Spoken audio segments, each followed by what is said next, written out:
লেফুঙ্গা থানাধীন কালাপানিয়া এলাকায় রাবার বাগান থেকে উদ্ধার হয় একটি ড্রোন। এই ড্রোন উদ্ধারকে কেন্দ্র করে চাঞ্চল্য ছড়ায় কালাপানিয়া সহ গোটা বামটিয়া এলাকায়।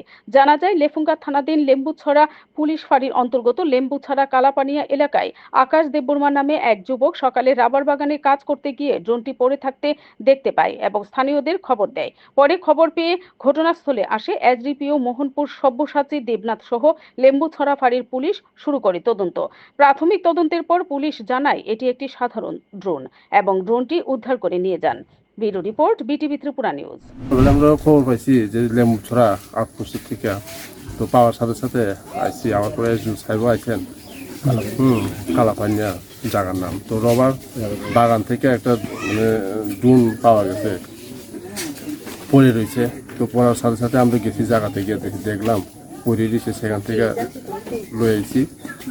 তেমন তো কিছু নাই।